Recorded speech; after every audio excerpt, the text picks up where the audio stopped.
Connecting with the divine with your eyes closed is meditation. Connecting with the divine with your eyes open is darshan. Come, let us all now move from meditation to darshan. Slowly, very slowly, please open your eyes.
जगदोदारा नित्यानन्दना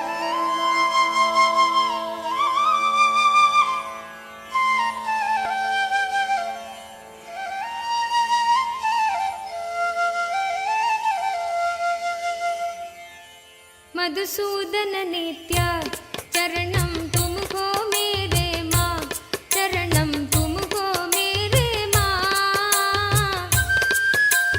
जगदोदरना ज्योति स्वरूपा कलियुग की अवतार। मधुसूदन नित्या चरणं तुमको मेरे माँ, चरणं तुमको मेरे माँ। जगदोदरना ज्योति स्वरूपा कलियुग की अवतार।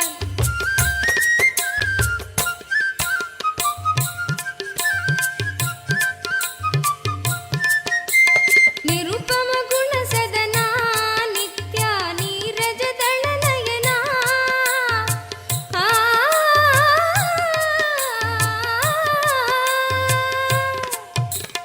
निरुपम गुण सदना नित्या नीरज दल नयना।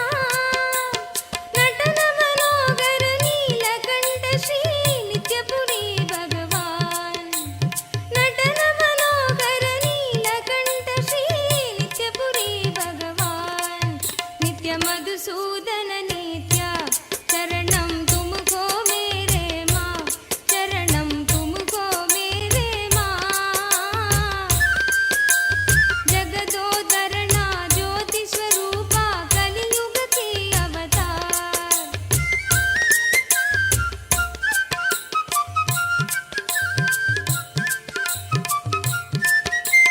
गिरिधर गोपाला नित्या वृंदावन संचारा।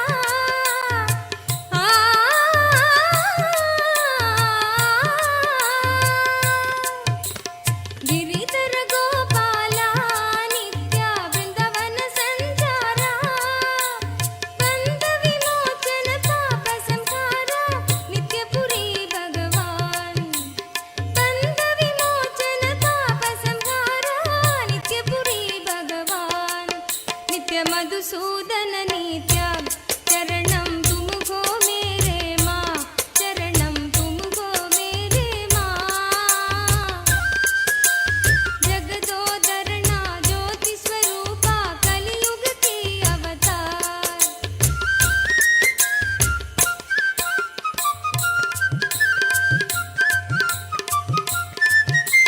द्वापर युग में श्याम नित्या कलियुग के भगवान।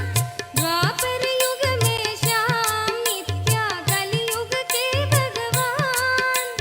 भक्त जनों के परम दयाला नित्यपुरी भगवान। भक्त जनों के परम दयाला नित्यपुरी भगवान। नित्य मधुसूदन नित्या चरणं तुमको मेरे माँ, चरणं तुमको मेरे माँ। जगदोदरना ज्योति स्वरूपा कलियुग की अवतार।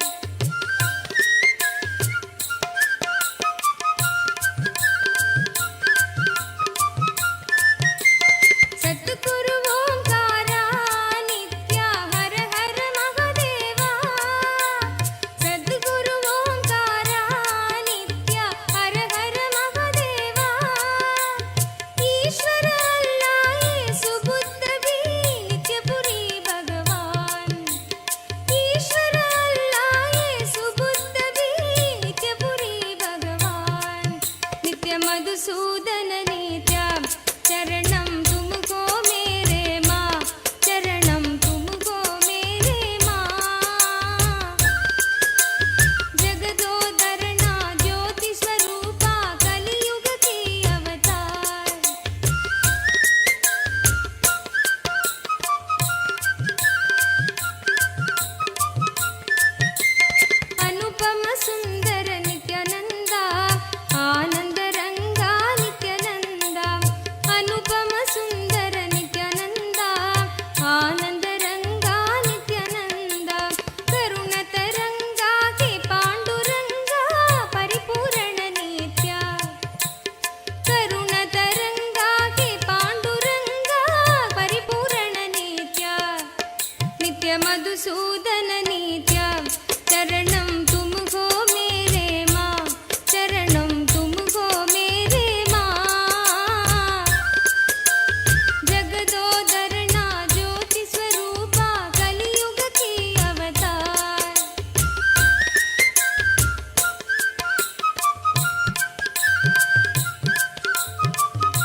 नित्यानन्दा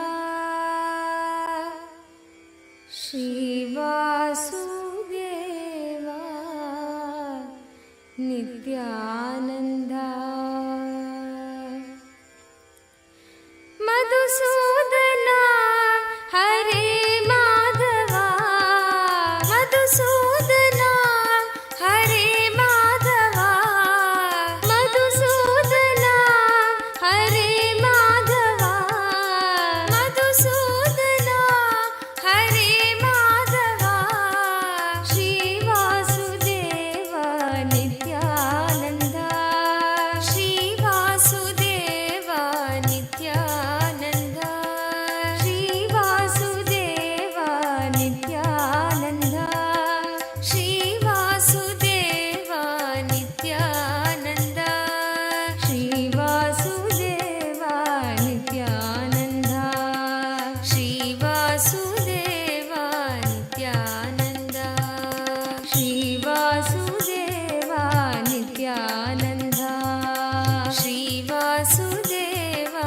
नित्यानन्दा मधुसूदना हरे माधवा मधुसूदना हरे Madhava श्रीवासुदेवा Nityananda श्रीवासुदेवा Nityananda श्रीवासुदेवा Nityananda श्रीवासुदेवा Nityananda नित्यकेशवा Narayana नित्यकेशवा Narayana नित्यकेशवा Narayana नित्यकेशवा Narayana Shrihari Govind मनमोहना Shrihari Govind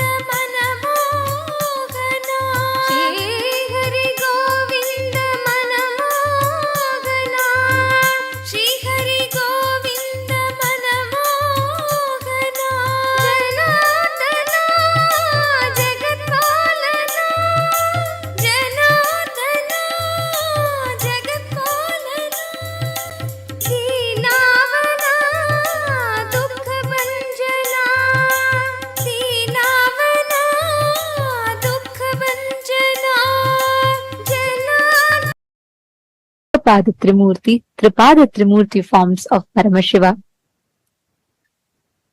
Today, all these manifestations of Paramashiva embodies the ultimate consciousness, representing how Parandhama, Parabrahma, everything manifests from Paramashiva himself. And today, all of us are blessed to be receiving the darshan of Keshavartha Murti forms of Paramashiva on this day. Any prayer you have today, in today's darshan particularly, Swamiji is going to be blessing all the prayers pertaining to wealth, manifesting wealth, getting yourself rid from all your debts. All these prayers in particular you can post. You can ask any boons you want, but today's initiation is very specific towards wealth manifestation, as we were all understanding the science of manifesting wealth in today's program. And all of you can avail these special blessings for your wealth manifestation through various platforms. And that's exactly what we are going to be taking you all through. So we request all of you, kindly take your gadgets with you and follow along as we take you through the steps. The first platform through which you can post your prayers and the boon requests is YouTube. Please head to YouTube, Kailasa's SPH Nityananda YouTube channel. Click on the live video, and right under the live video or towards the right side of the live video, you will be seeing the live chat section where you can post your prayers and directly receive blessings from Swamiji. The next is WhatsApp. Please head to kailasa.org, our official website. Scroll down to the bottom of the page. You'll be prompted with a WhatsApp icon. Click on the WhatsApp icon and you would be led to join the WhatsApp community where you can post your prayers and receive direct blessings from Swamiji. The next is Twitter. You all can head to x.com and go to Kailasa SPH Nityananda Paramashivam, the official most pinned tweet of that handle, and reply tweet to that pinned tweet with the hashtag AskTheAvatar, and you can post your prayers. And most importantly, if you have any questions pertaining to Hinduism and which can benefit the humanity at large, you can post all those questions that you would like to request the Supreme Pontiff of Hinduism to reveal further.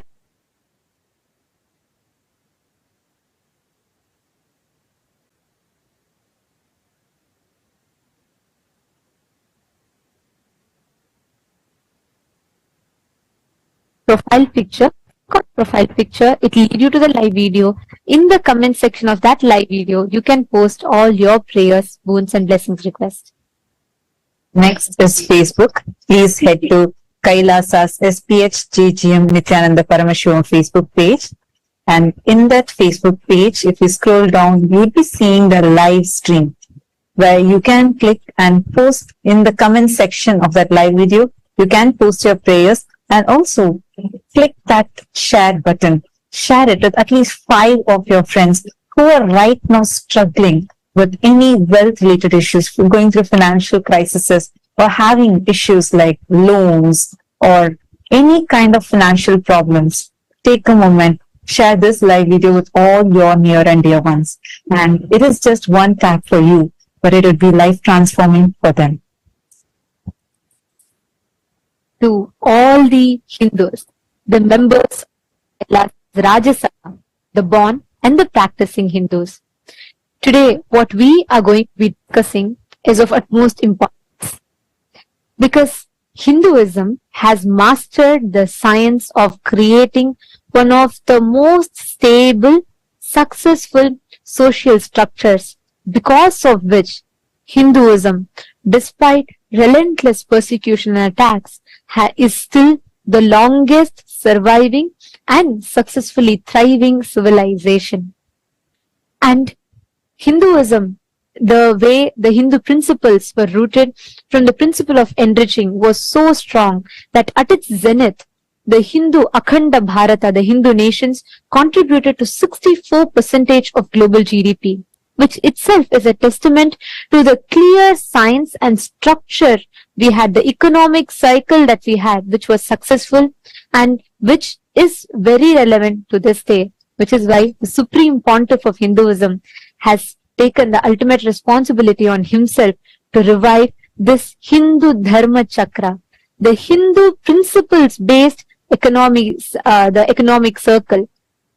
And today, we would like to ask all of you the question that we all would like to discuss upon, bring to light today, is on revival of this Hindu Dharma Chakra, the circular economy which is based on the Hindu principles.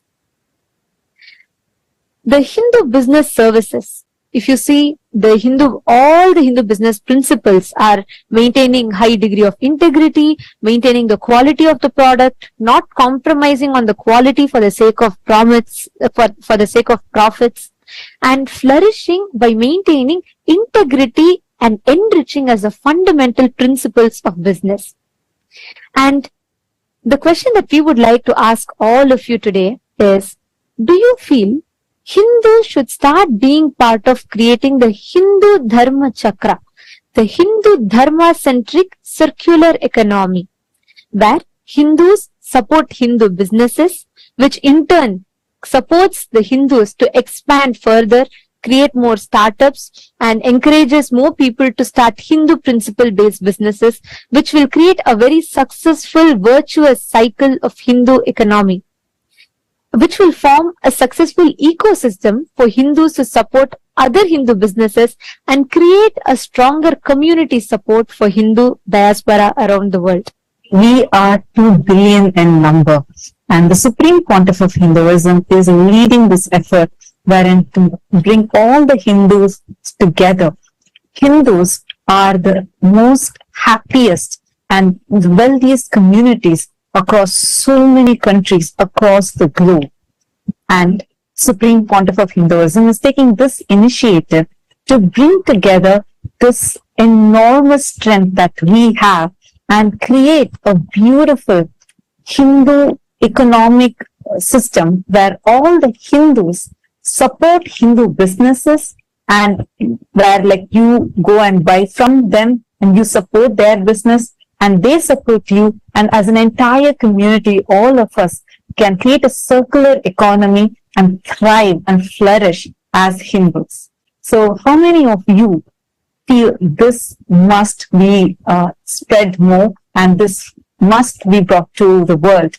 How many of you want to be a part of this? Take a moment and cast your vote. And if you also have more ideas or you feel this is something really extraordinary the Supreme Pontiff of Hinduism is leading, take a moment, head to Twitter, tag Swamiji's Twitter handle and cast your vote on Twitter too by saying why you feel this is the best thing and why you feel the choice you chose is the best choice. Take a moment and please head to the link, the voting link, which is shown to all of you on the screen, which is kailasa.org/Hindu-votes. And please also head to Twitter and share your opinion there. Next, to all the Chit Sabha members, the topic that we would like to bring to light for all of your discussion for today is, if the Kanaka Sabha, House of Parliament, that the Supreme Pontiff of Hinduism created, consists of all the Hindu business principle-centric traders, businessmen, entrepreneurs, startups and organizations and so on. This ecosystem of all the Hindus who have taken the responsibility to process, to take forward the economy, which especially all the businesses which are built on the Hindu economic principles. Kanaka Sabha, House of Parliament, consists of all of these businessmen, traders, entrepreneurs, startups, and all of these type of business environments. And the Supreme Pontiff of Hinduism has envisioned the Kanaka Sabha to be the platform which will support the Hindu Dharma Chakra, the Hindu circular economy. So our question to all of you today is, do you think that all the members of Kanaka Sabha should pledge to be a part of the Hindu Dharma Chakra, where they support, not just they run the Hindu principles-based businesses, but they also engage with Hindu principle-based businesses, and which in turn will support their business more? Do you think we should take this initiative where all the members of Kanaka Sabha pledge to be a part of the Hindu circular economy? Your options are yes and a no. You all can let us know your thoughts. Please head to kailasa.org/Hindu-votes. And we request all of you to cast your vote and let us know. This is a very, very important aspect that the Supreme Pontiff of Hinduism is reviving. And by each of us taking responsibility for it, just by starting to participate in this, we will be reviving, being part of a huge revival of one of the most important pillars of Hinduism. So we urge all the Hindus to please understand this, its significance, and let us all responsibly vote and also take the initiative to spread the awareness to the other Hindus for them to vote as well. And now we are going to be sharing with all of you the voting results from 7th of October 2023. The question that was asked was, to what extent were you familiar with your Hindu heritage, history, and its persecution before you met the Supreme Pontiff of Hinduism? And here are the results. The most number of votes came to the option saying gained knowledge after meeting Swamiji, which is 52%.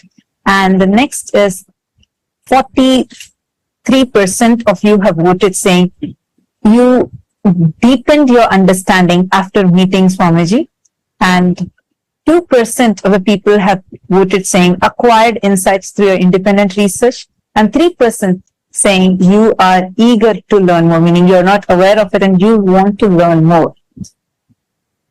And on the day of the 7th of October 2023, for the Chit Sabha members, the voting question that was asked was, how aware do you think are the Hindu communities in your respective localities are about Hinduism, Kailasa, the Hindu nation, and its importance for Hinduism, the importance of Kailasa for Hinduism. So, majority of the votes, 59% of the Chit Sabha members have voted for the option where people, the Hindu communities are aware of Kailasa, but they are not aware of its importance.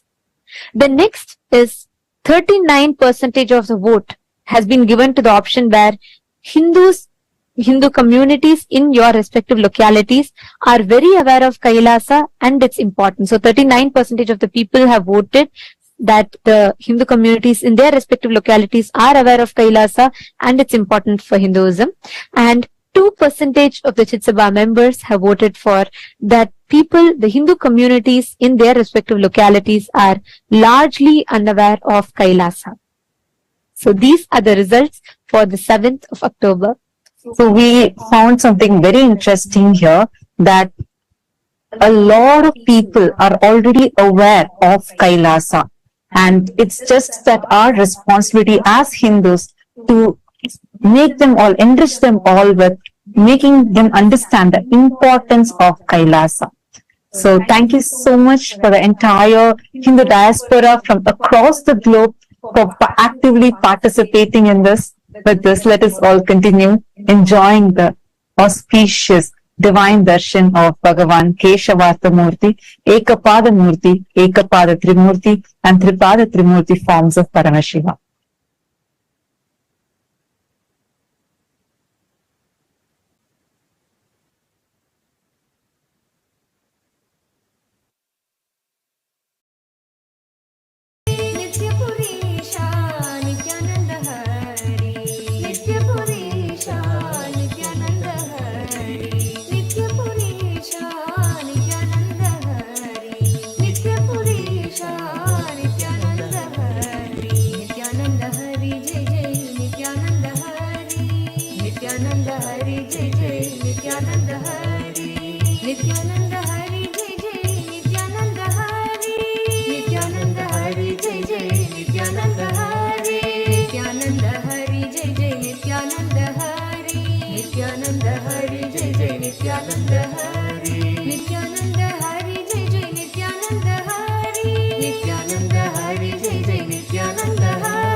नासी मधुरं भस्मं मधुरं नासी मधुरं भस्मं मधुरं रुद्राक्षा मधुरं ज्ञानं Nityanandam, Kailasa welcomes you to the 6-day celebrations of Navaratri.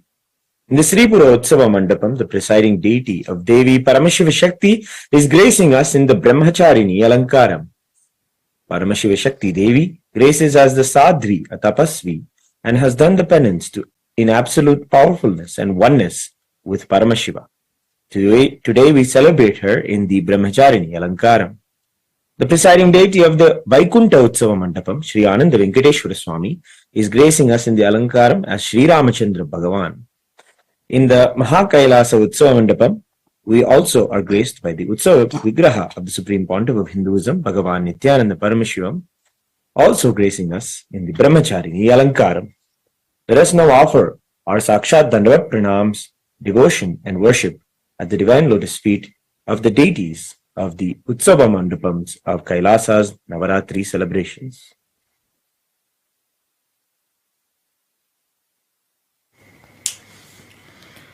ॐ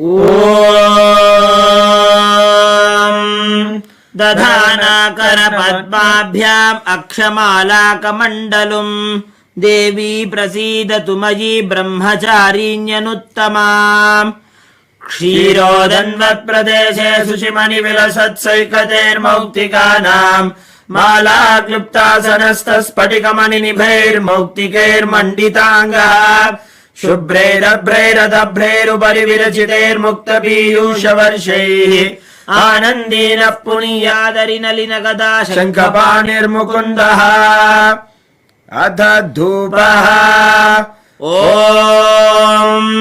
दशाङ्गम् गुग्गुलोपेदम् सुगन्धम् सुमनोहरम् आग्रेयः सर्वदेवानाम् धूपोऽयम् प्रतिगृह्यताम् श्रीनित्यानन्देश्वरी परमशिवशक्तिये नमः श्री आनन्द वेङ्कटेश्वर स्वामिने नमः श्री सर्वदेवदेवी स्वरूपाय भगवते श्रीनित्यानन्द परमशिवाय नमः धूपमाघ्रापयामि अथ दीपः ॐ साज्यम् त्रिवर्ति संयुक्तम् वह्निना योजितम् मया ग्रहाणमङ्गलम् दीपम् त्रैलोक्यतिमिरापहम् श्रीनित्यानन्देश्वरी परमशिवशक्त्यै नमः श्री आनन्द वेङ्कटेश्वर स्वामिने नमः श्री सर्वदेवदेवी स्वरूपाय भगवते श्रीनित्यानन्द परमशिवाय नमः दीपम् सन्दर्शयामि अथ नैवेद्यम् ॐ अमृते अमृतोद्भवे अमृतवर्षिणि अमृतम् श्रावय श्रावय स्वाहा श्री नित्यानन्देश्वरी परमशिवशक्त्यै नमः श्री आनन्द वेङ्कटेश्वर स्वामिने नमः श्री सर्वदेवदेवी स्वरूपाय भगवते श्री नित्यानन्द परमशिवाय नमः अमृतम् महानैवेद्यम् निवेदयामि नैवेद्यानन्तरम् आचमनम् समर्पयामि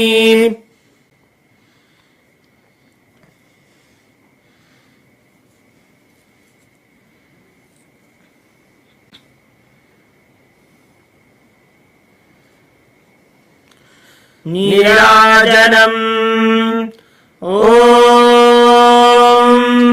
सर्वमङ्गलमाङ्गल्ये शिवे सर्वार्थसाधिके शरण्ये त्र्यम्बके गौरी नारायणि नमोऽस्तुते निरञ्जनाय विद्महे निराभासाय धीमहि तन्नः श्रीनिवास प्रचोदयात् ॐ हंसाय विद्महे परमहंसाय धीमहि तन्नो हंस प्रचोदयात् कर्पूरगौरम् करुणावतारम् संसारसारम् भुजगेन्द्रहारम् सदा वसन्तम् हृदयारविन्दे भवम् भवानीम् सहितम् नमामि भवम् भवानीम् सहितम् नमामि भवम् भवानीम् सहितम् नमामि श्री नित्यानन्देश्वरी परमशिवशक्त्यै नमः श्री आनन्द वेङ्कटेश्वर स्वामिने नमः श्री सर्वदेवदेवी स्वरूपाय भगवते श्री नित्यानन्द परमशिवाय नमः अलङ्कार दीपम् सन्दर्शयामि रक्षान् धारयामि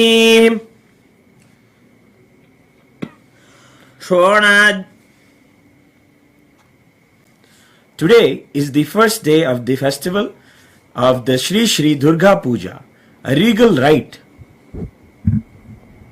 offered by the kings and queens and heads of states of the Hindu states since time immemorial. This royal offering of Durga Puja to Durga Devi, who manifests powerfully during the final nights of Devi Navaratri, is the benefit and of countless blessings from Durga Devi herself. The divine love is a reality that everyone experiences during the nights and days of Shri Shri Durga Puja. The Durga Puja is an elaborate adoration of the Cosmic Mother who comes to protect all of us as her own children.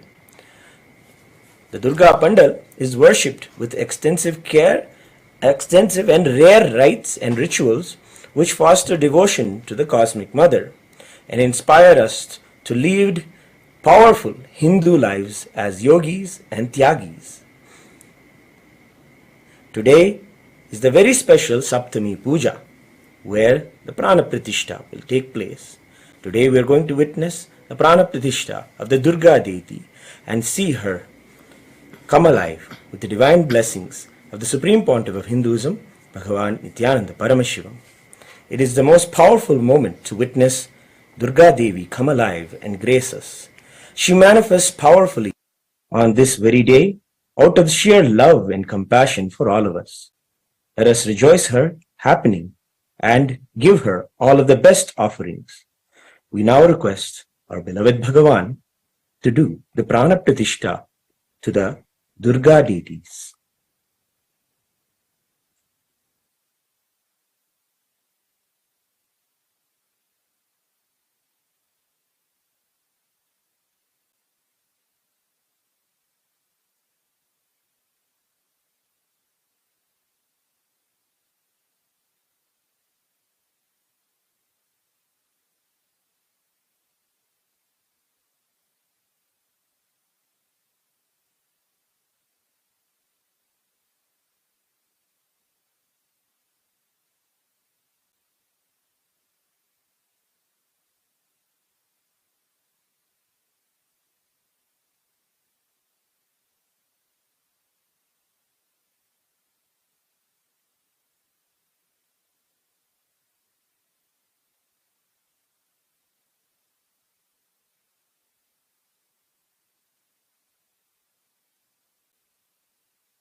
We now request the divine blessings of our beloved Swamiji.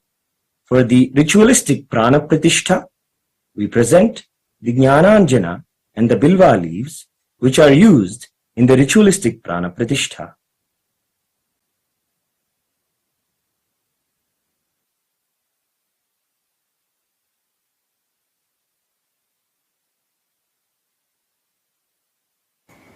ॐ रात्रिव्यख्यदायते पूरुत्रा देव्या अक्षभिः विश्वा अधिश्रियो ओधिता ओर्वप्रा अमर्त्या निपतो देव्यो उद्वताः ज्योतिषा बाधते तमाः निरुस्वसारमस्कृतोषसं देव्या आयति अपेदोहासते तमाः निग्रामा आसो अविक्षत निबध्वन्तो निपक्षिणाः निश्येनासश्चिदर्थिनाः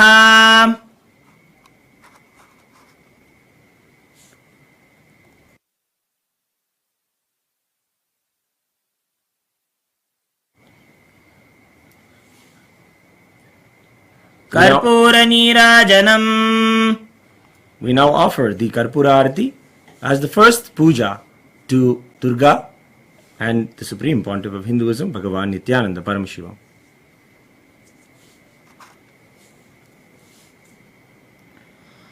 Om सर्वमङ्गलमाङ्गल्ये शिवे सर्वार्थसाधिके शरण्ये त्र्यम्बके गौरी नारायणि नमोऽस्तुते. सृष्टिस्थितिविनाशानां शक्तिभूते सनातनी गुणाश्रये गुणमये नारायणि नमोऽस्तुते.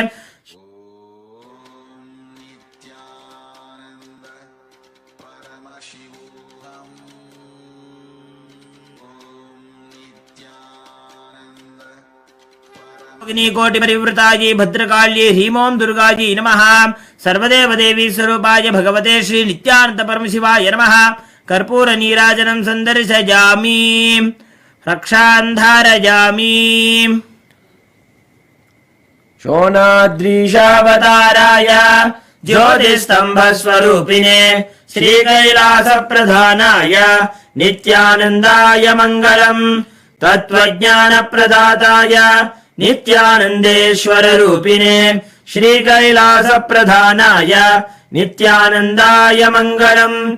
मूलप्रकृतिरूपाय परमशिवशक्तिस्वरूपिणे श्रीकैलासप्रधानाय नित्यानन्दाय मङ्गलम्. दण्डत्रिशूलहस्ताय कालकालस्वरूपिणे श्रीकैलासप्रधानाय नित्यानन्दाय मङ्गलम्. आदिपूज्याय देवाय सकृत्पूर्णत्वरूपिणे श्रीकैलासप्रधानाय नित्यानन्दाय मङ्गलम्. सर्वाभयविनाशकाय शत्रुसंहाररूपिणे श्रीकैलासप्रधानाय नित्यानन्दाय मङ्गलम्.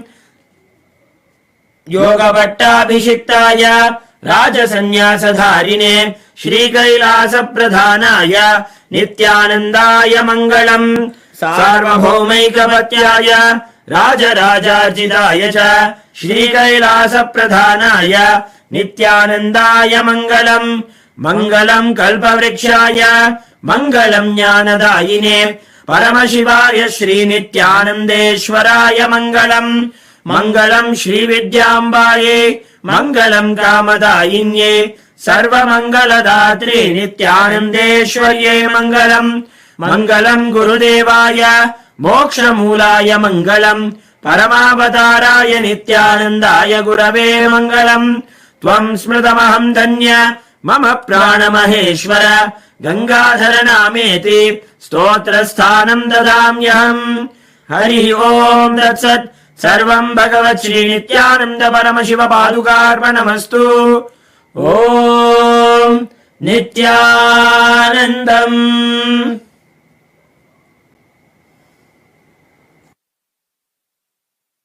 भस्मं मधुरं नासी मधुरं भस्मं मधुरं रुद्राक्षा मधुरं ज्ञानं मधुरं रुद्राक्षा मधुरं ज्ञानं मधुरं भक्ति मधुरं दृष्टि मधुरं भक्ति मधुरं दृष्टि मधुरं नित्याधिपते नित्यं मधुरं नित्याधिपते नित्यं मधुरं मौन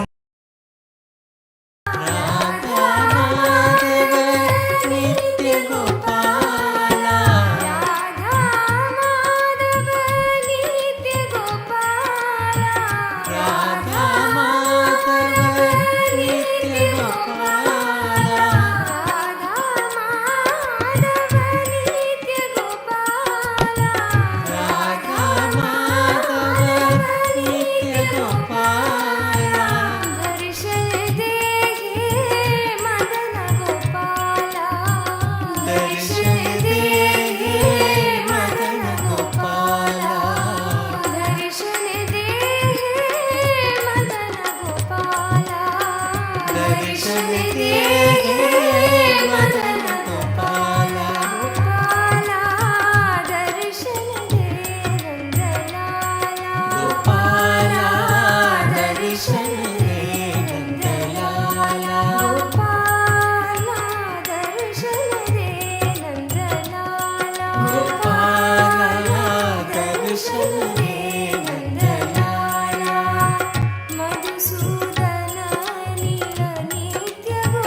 మధుసూదన నిల నిత్య గోవింద మధుసూదన నిల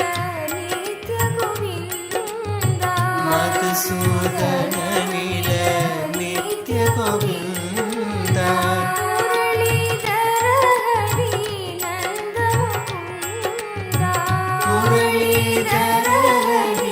నంద ముకుంద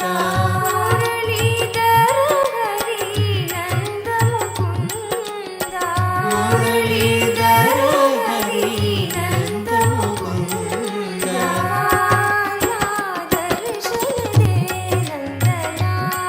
గోపాల దర్శన హే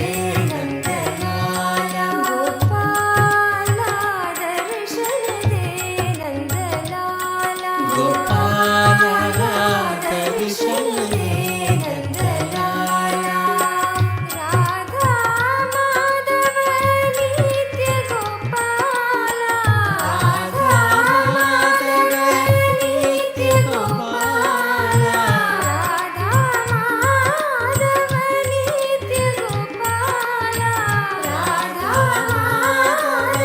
నిత్య గోపాల దర్శన దే హే మదన గోపాల దర్శన దే హే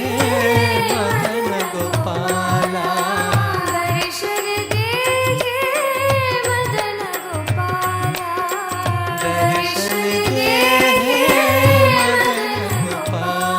గోపాల దర్శన హే నందలాల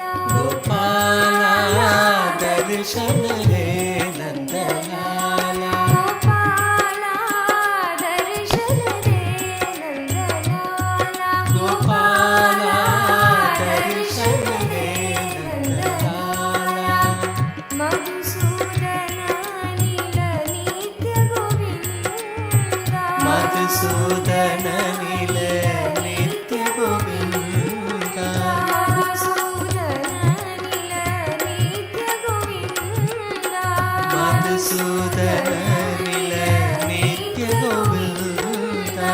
మురళీధర హరి నంద ముకుంద మురళీధర హరి నంద ముకుంద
वदनं मधुरं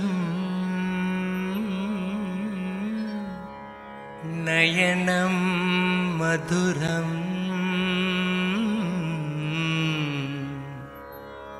हसितं मधुरम्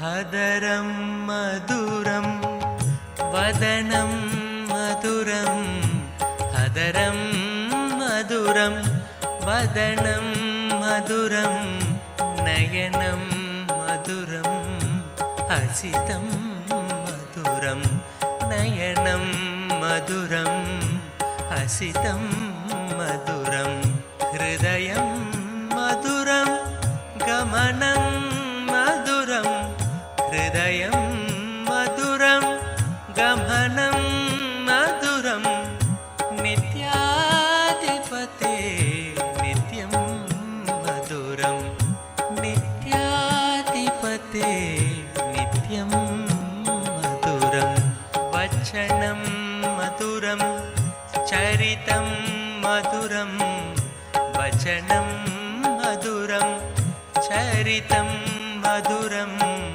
वसनं मधुरं वलितं मधुरं वसनं मधुरं वलितं मधुरं चलितं मधुरं भ्रमितं मधुरं चलितं मधुरं भ्रमितं मधुरं नित्याधिपते नित्यं मधुरं नित्याधिपते नित्यं ఏకపాదమూర్తి ఏకపాద త్రిమూర్తి త్రిపాద త్రిమూర్తి. I bless you all with Paramadvaita. I shower you all with all the wealth. Ashta Aishwarya, Ashta Mangala Aishwarya, the ultimate auspiciousness. I initiate all of you into manifesting wealth, abundance, Ashtama Siddhis, Anima, Mahima, Lahima, Karima, Prapti, Pragamya, Ishitva, Vashitva.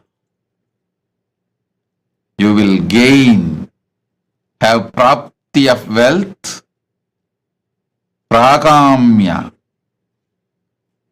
whatever you desired as you desire, ishitva, lordship, vashitva, influence on all the aspects and dimensions of your life you feel you decide as wealth. Om Keshavartha Murti, Ekapada Murti, Ekapada Trimurti, Tripada Trimurti. All four here to shower auspiciousness, Sarva Mangalatva. Om, Om, Om.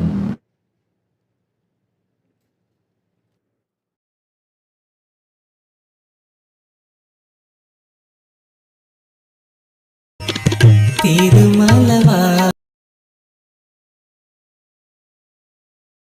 मधुरं नित्याधिपते नित्यं मधुरं गुञ्जा मधुरा माला मधुरा गुञ्जा मधुरा माला मधुरा करुणा मधुरं पूजा मधुरं करुणा मधुरं पूजा मधुरं पीतं मधुरं भिडिति मधुरं पीतं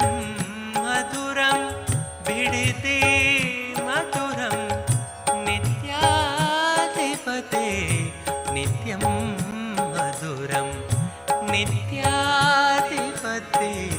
नित्यं मधुरं वृन्तं मधुरं लीला मधुरं वृन्तं मधुरं लीला मधुरं युक्तं मधुरं मुक्तं मधुरं युक्तं मधुरं मुक्तं मधुरं हृष्टं मधुरं मिष्टं मधुरं हृष्टं मधुरं मिष्टं मधुरं नित्याधिपते नित्यं मधुरं नित्याधिपते नित्यं मधुरं योगी मधुरम् आनन्दं मधुरं योगी मधुरम् आनन्दं मधुरं यष्टिर्मधुरा सृष्टिर्मधुरा यष्टिर्मधुरा सृष्टिर्मधुरा तलितं मधुरं फलितं मधुरं तलितं मधुरं फलितं मधुरं नित्याधिपते नित्यं मधुरं नित्याधिपते नित्यं मधुरं नासी मधुरं भस्मं मधुरं नासी मधुरं भस्मं मधुरं रुद्राक्षा मधुरं ज्ञानं मधुरं रुद्राक्षा मधुरं ज्ञानं मधुरं भक्ति मधुरं दृष्टि मधुरं भक्ति मधुरं दृष्टि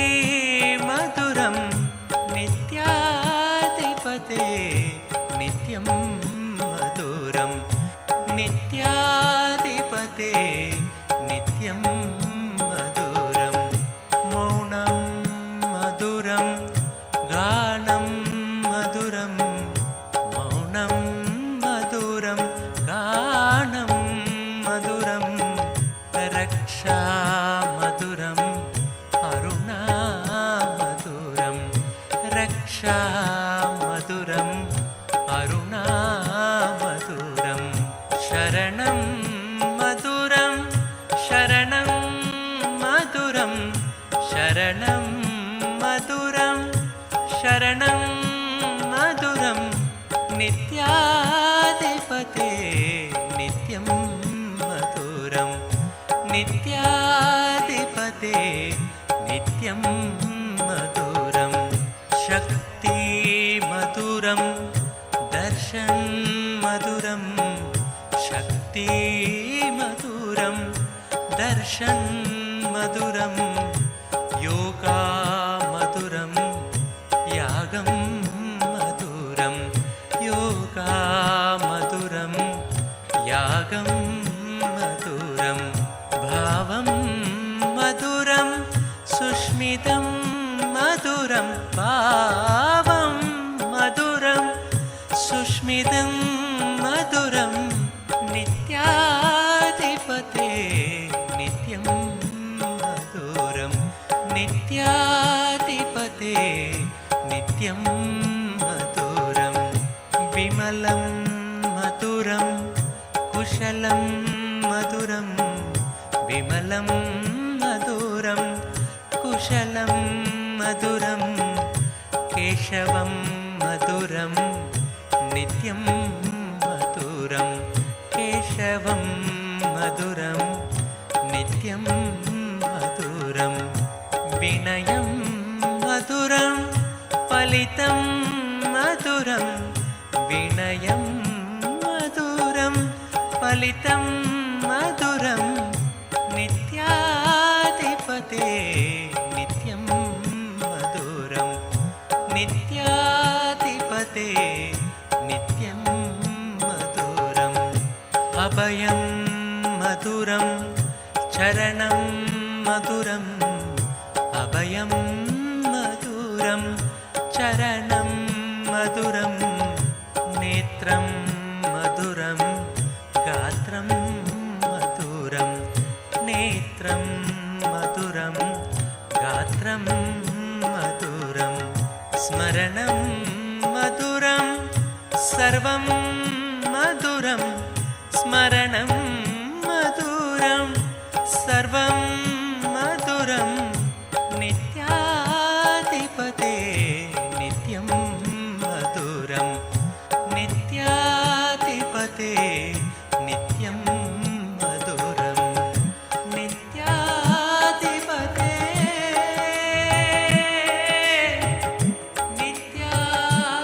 నిత్యాధిపతే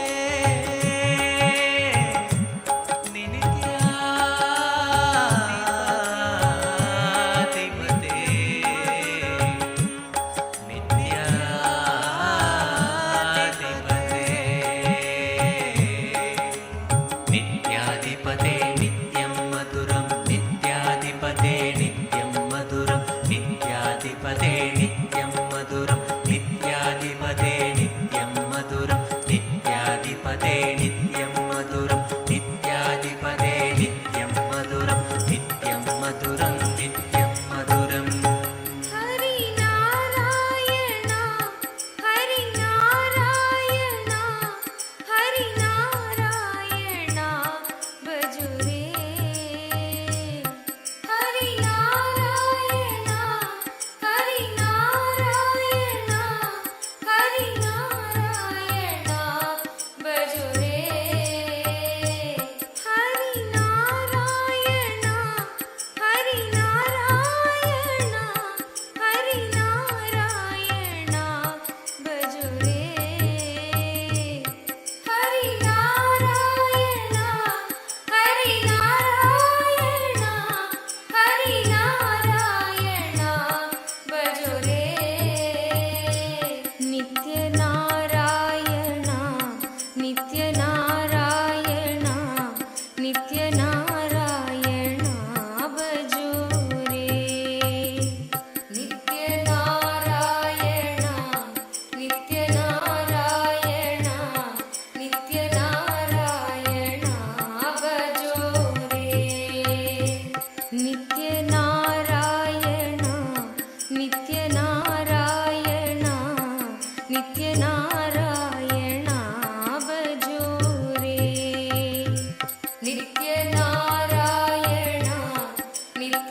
सत्यनारायण नित्यनारायण भजो रे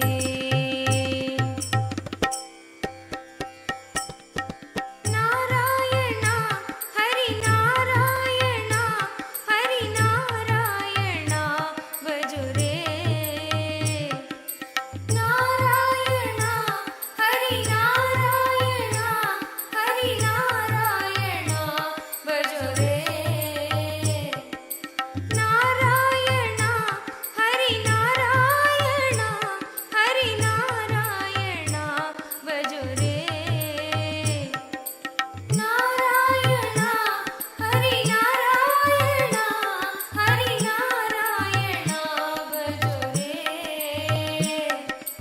नारायण सत्यनारायण नित्यनारायण भजो रे नारायण सत्यनारायण नित्यनारायण भजो रे नित्यनारायण सत्यनारायण नित्यनारायण भजो रे नित्यनारायण सत्यनारायण नित्यनारायण भजो रे श्याम सुंदर नित्य गोपाला सुंदर नित्य गोपाला सच्चिदानंद नित्य गोपाला सच्चिदानंद नित्य गोपाला श्याम सुंदर नित्य गोपाला श्याम सुंदर नित्य गोपाला सच्चिदानंद नित्य गोपाला सच्चिदानंद नित्य गोपाला गोपालना नित्य गोपालना भजो रे गोपालना नित्य गोपालना भजो रे गोपालना नित्य गोपालना भजो रे गोपालना नित्य गोपालना भजो रे नारायण नित्यनारायण भजो रे नारायण नित्यनारायण भजो रे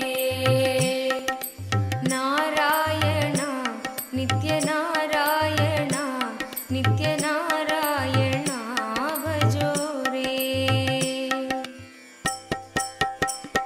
नारायण हरि नारायण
नित्य नारायण भजो रे गोपालना नित्य गोपालना नित्य गोपालना भजो रे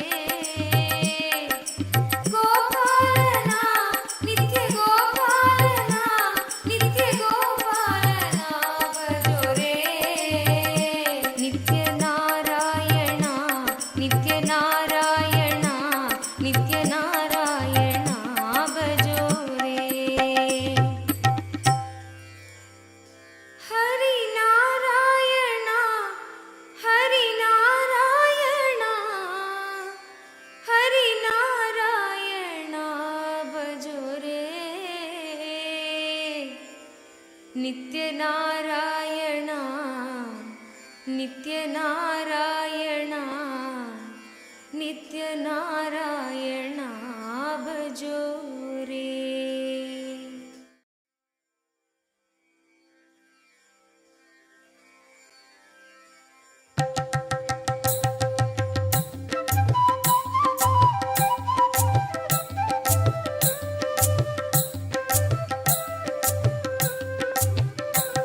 नित्य नित्य नित्य नित्य नित्य नित्य नित्य नित्य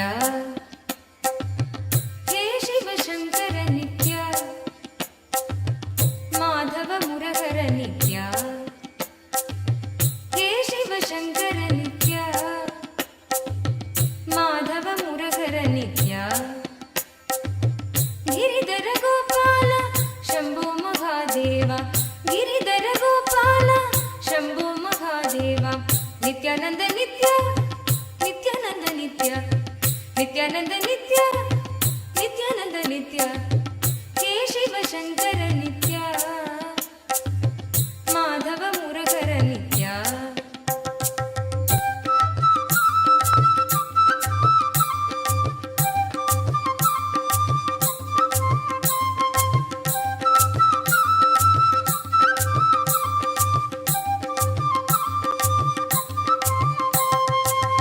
दीनदयाळु हरे त्रिभुवन पालक श्री शंभो शंकर नित्य पाप संहारक श्री बंध विमोचन हे मधुर मनोहर नित्य परम कृपा नित्य दर्शन दो नित्य परम कृपा नित्य दर्शन दो नित्य आनंद नित्य नित्यानंद नित्य आनंद नित्य नित्यानंद नित्य नित्यानंद नित्य नित्यानंद नित्य नित्यानंद नित्य नित्यानंद नित्य हे शिव शंकर नित्य माधव मुरहर नित्य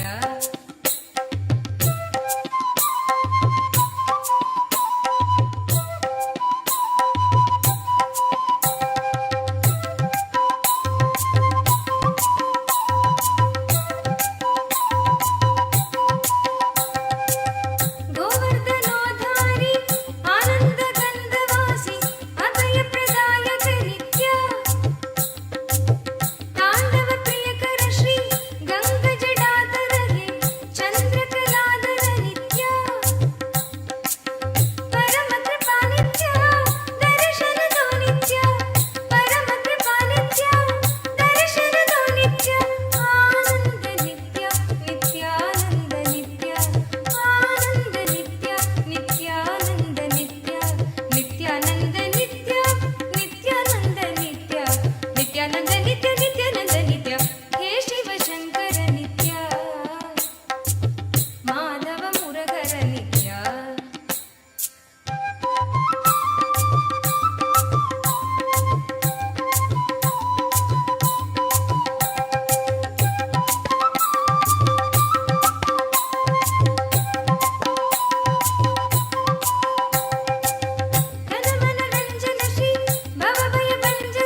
your prayer will be fulfilled. Blessings for the prosperity for your family, and you will achieve all your economic goals.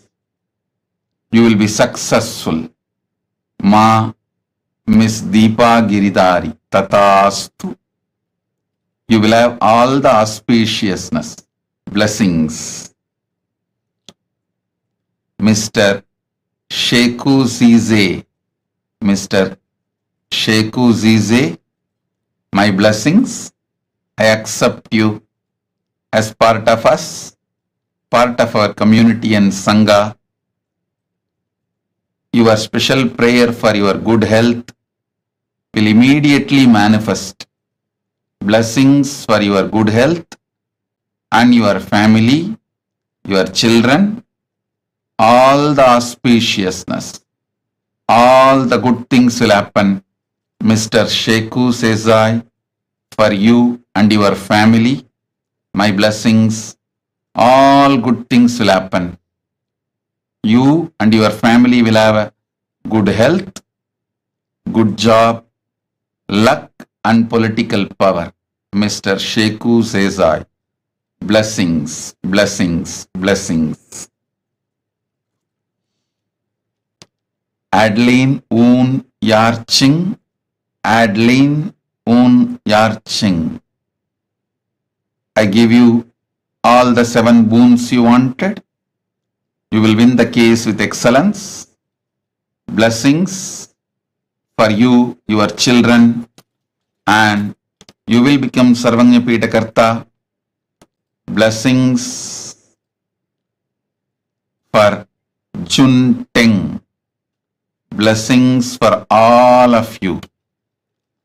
And blessings for your health and your grandparents, uncle, tatas. Om.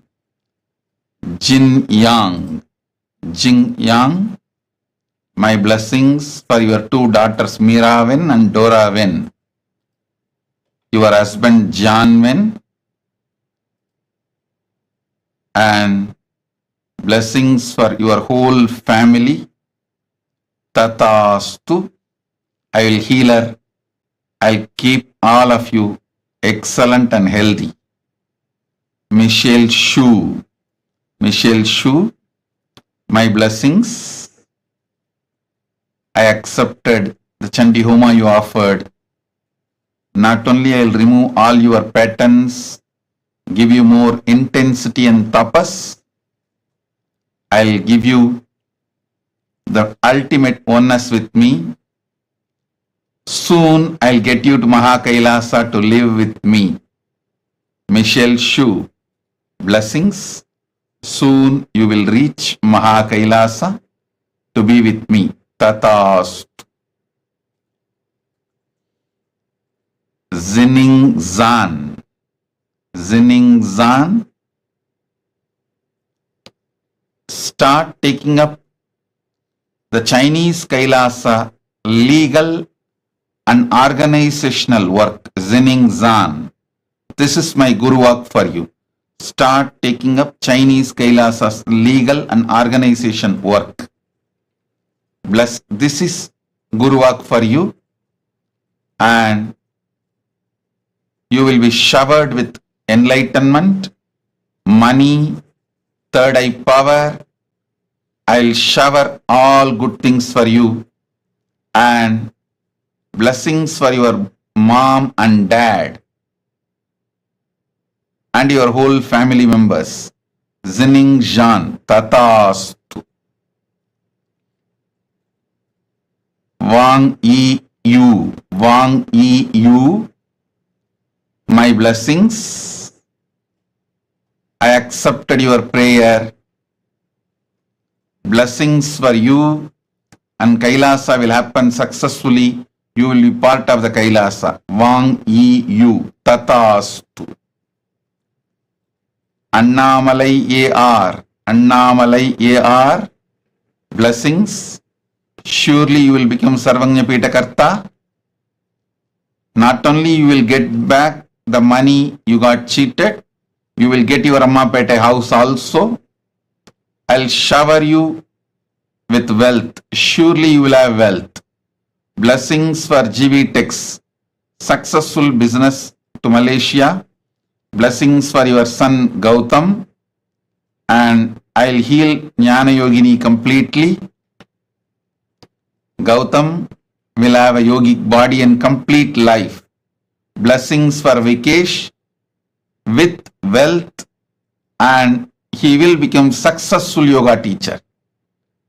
Annamalai AR, I give you all the 7 boons you wanted. Padinarum betru peruvalvu valga. Tatastu. Lara Murillo. Lara Murillo, I accepted your gratitude and Pada Puja.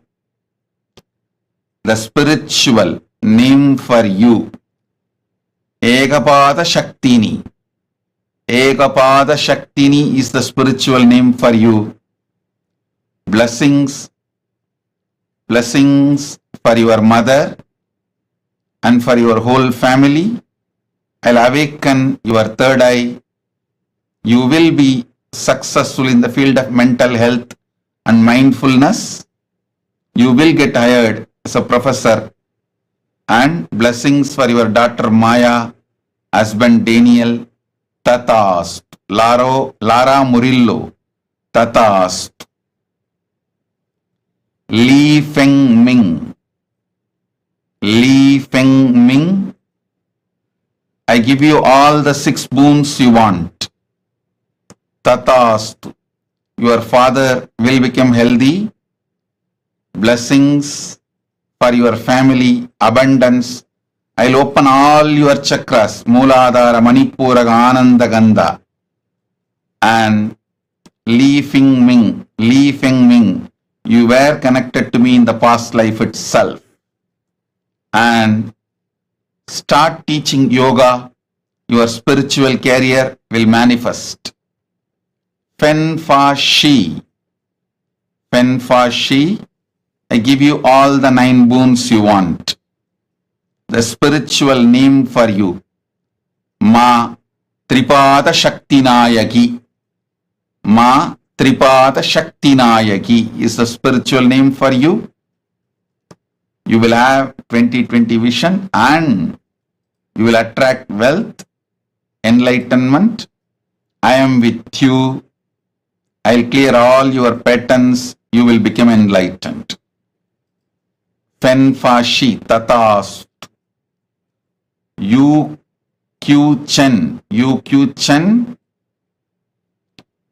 Guru Walk for you is become part of the Kailasa legal structure. Yu Q Chen. Start working to build the Kailasa. I am with you. I will make you intelligence, energy, and make your life also successful. My blessings. Blessings for your husband Lin Jian Ren. And blessings for your daughter Zhu Tong Yu. Blessings for you, and you will be able to sell your shop in Hua Qianshu, Huizhou. My blessings, Yuki Chen, Tatastu. Chang Jian. Chang Jian, blessings for your father, your mother, Chang Weng Quan, mom, Yu Li Hua, Guru Wang Pei Yu, brother Suo Havo, friend Zhu Ya Yun. I give you the boons, all the 3 you wanted. Health, peace, blessings, tatas.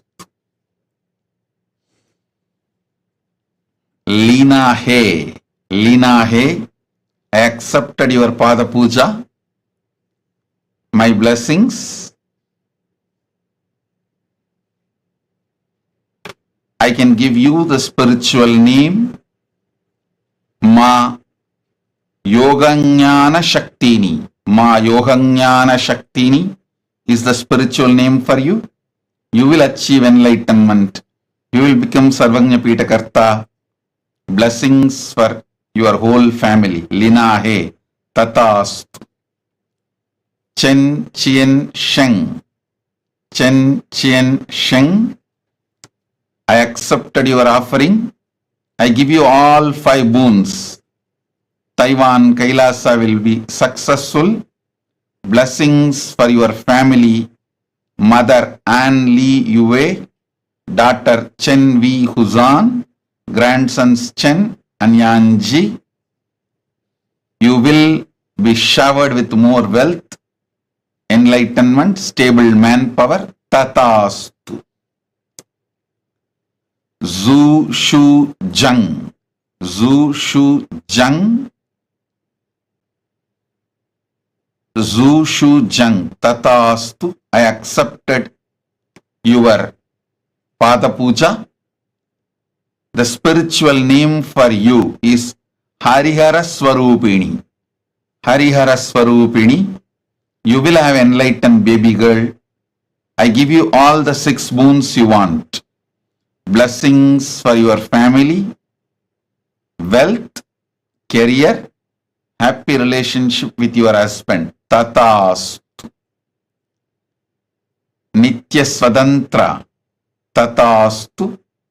I accepted your Pada Puja. I'll remove all your comparisons, confusions. I'll clear it all. Don't worry. Nitya Swatantra. You will be with me. I'll be with you. Tatastu. Feng Shi Rong. Feng Shi Rong. I accepted your Pratyaksha Pada Puja. I'll awaken all your 7 chakras and manifest powers in you. I'll remove all your limiting cognitive patterns. I give you all 6 boons. I'll cure Xiao Shifus. I am with you. I'll shower you with all auspiciousness. Tatastu. Om. Om. Om. नित्यपुरिवासा Govind Nityanand Govind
सिंहासनपीठकर्तः साक्षात् श्रीपरमशिवसमुद्भूत कैलासपरम्परागत वैवस्वतमनु इक्ष्वाकु हरिश्चन्द्र भगीरथ श्रीरामचन्द्र शूरसेन इत्यादि अनवच्छिन्न सार्वभौम चक्रवर्ति परम्परागत चतुष्षष्टि योगिनी मण्डित चतुष्षष्टि सम्प्रदाय प्रवर्तक मनुधर्म शासन सूर्यवंश प्राप्त सर्वज्ञपीठ सुराङ्गी साम्राज्य मूर्धाभिषिक्त चूडामणे साक्षात् श्री परमशिव समुद्भूत कपिल महागुरु पुनरुद्धृत महानिर्वाणिपीठ अष्टोत्तर सहस्र श्री महामण्डलेश्वर साक्षात् श्री परमशिव सिंहासनाभिषिक्त समस्त गणनायक श्री महागणपति समारंभ अनवच्छिन्न पीठाधीश्वर गुरु परंपरा प्राप्त अटल पीठ अष्टोत्तर सहस्र श्री अटल पीठाधीश्वर धर्म मुक्ति स्वर्गपुर स्वर्ण पीठ त्रयोविंश गुरु महासन्निधान कैलास परंपरागत आदिपीठ सर्वज्ञ पीठ जगद्गुरो श्री कैलास पुनरुद्धारक श्री कैलास परमाचार्य श्रीमत्परमहंस परिव्राजकाचार्य वर्य सच्चिदानंद प्रणव स्वरूप श्रोत्रिय ब्रह्मनिष्ठ श्रीमज्जगद्गुरु श्रील श्री भगवच्छ्री नित्यानंद परमशिव श्री ज्ञान संबंध देशिक परमाचार्य स्वामिन् अत्रागत्य परिपाल्य च अस्मान् विज्ञान वितरणेन विजयी भव जय जय।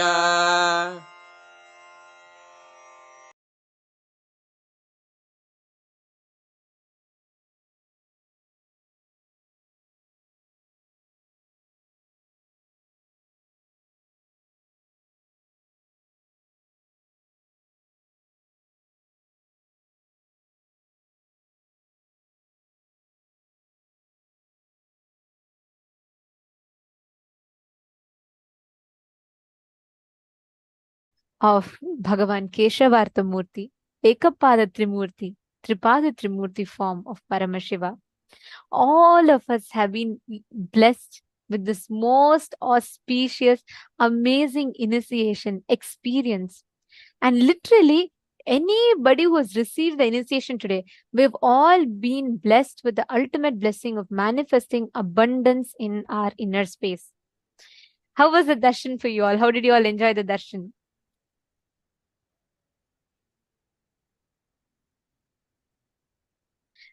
So beautiful to see. The whole chat boxes are all flooded with messages of gratitude, love. Ma, okay, Ma Levital is saying marvelous, very sweet. Vimalama is saying it was amazing. Ma Cecilia Lam is saying it was a beautiful darshan.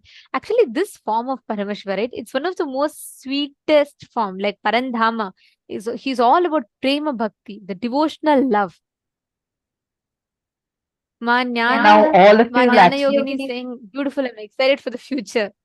actually you all will see the wealth restricting patterns and the patterns that stopped you from manifesting wealth would all just melt away. Each of you would have an amazing experience of abundance. Just start seeing, especially the participants who attended today's full day program, sat, participated in the exercises. Each of you are going to be seeing the phenomenal transformation your life is going to have. I'm so excited, especially seeing the kind of participation that each of you had. That is just so amazing.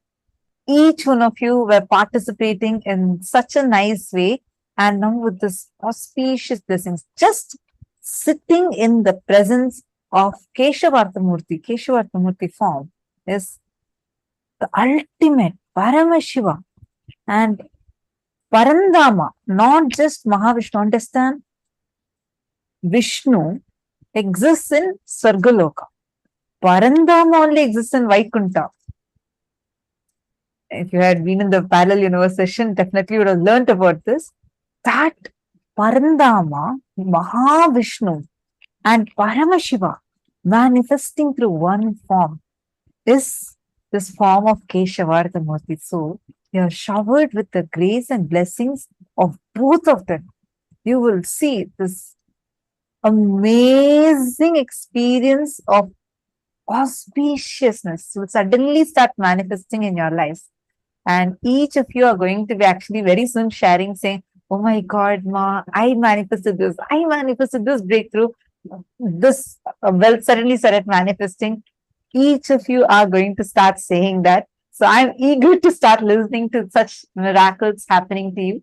And we also got the blessings, initiation into power manifestation. So now let's all enter into that. I request every one of you to please sit, do the power manifestation. Do not miss out this segment, which is right after the darshan. As soon as the seed is put inside you, that's what happens during the darshan. You need to literally sit and do the manifestation at least for 21 minutes. Only then the initiation will start manifesting intensely through you. Please understand, every one of us that are sitting here today, just as one initiation, we have the ability to increase and decrease, not being affected by the increase or decrease, ups and downs in life. And we have the ability to completely control all the ups and downs. This, in the first session, Swamiji was explaining how Anima, Mahima, Garima, Lahima, Prapti, Prakamya, Ishitva, and Vashitva starts manifesting in Vaikunta. Now we're all going to be literally experiencing, manifesting this experience now. I request all the participants to please take any one object of your choice. Literally going to blow life energy into it. We are going to be doing in different rounds, okay? What all of us are going to be doing is we're going to be manifesting the power of increasing the size of any precious object. See, when you manifest with gold or let's say some precious object, what will start happening is you will start losing the importance it has. You will just use it as a utility value, but not as a purpose of your life. Swamiji will say, purse cannot become the purpose of your life. Swamiji will say, purse should not be your purpose. Your purpose should fill the purse, which means the money should not be the purpose of your life. It should be a supporting mechanism for you to achieve your purpose. But unfortunately, as we start working for it, we start making money as the purpose of our life. This power will remove the impact that poverty, money, and richness has in your inner space and empower you with the cognition experientially that you can create wealth when you want. You cannot be affected by the ups and downs of wealth in your life. Now, can I request each of you to bring any one precious object? It can be a ring, bangle, something. Even if you don't want to keep any of them, you can even bring just a coin.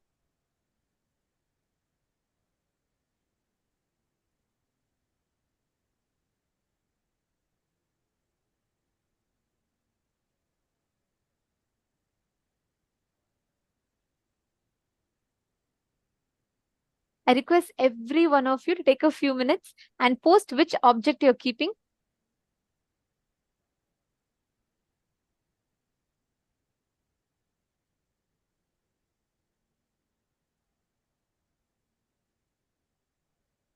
Yes, you all can put, okay, Vinita is putting gold chain. Keep anything. See, even if you don't have anything, you can put a coin. Whichever you relate to as money, put that. Because you will see that you will start having the ability to, you will simply not have any value for it, importance. And don't worry, you're only going to keep it. So nothing is going to happen. Just put it so you manifest with it. That's all. Ma Vimala, if you're putting a nose ring, keep something that you can measure because you're all going to be increasing the height of it. See, this power will help you start manifesting and playing with this power. It will help you To do the same thing with your actual bank balance, you had so many people play with the stock market prices. I know it might sound strange when we say, but we have had people, program participants, we're not just talking about balance, program participants who were having the ability to change stock market prices up and down. So it's possible. Just sit and focused way, do the power manifestation. This science you're getting is extraordinary science being gifted to you.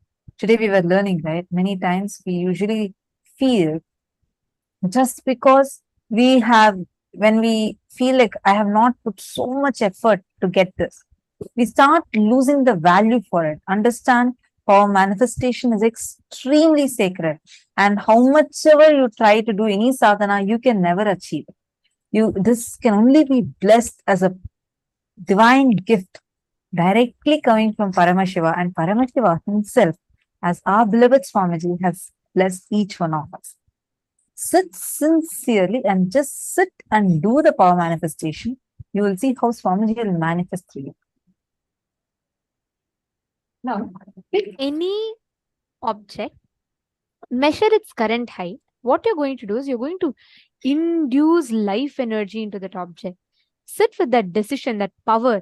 Just induce life energy into that object. Okay, Ma Uma Larnger.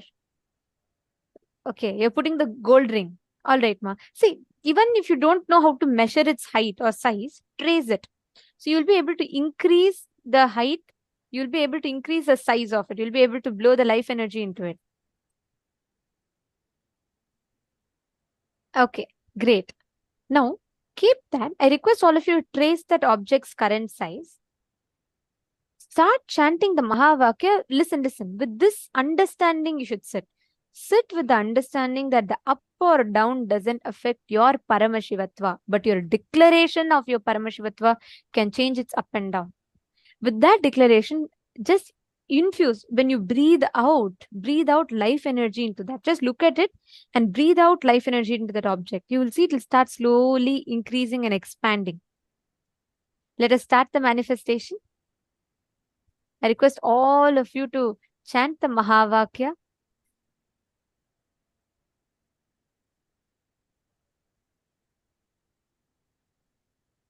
Sit with intense life energy. We're going to be doing 7 minutes of different powers. So let us start.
परमशिवोऽहम्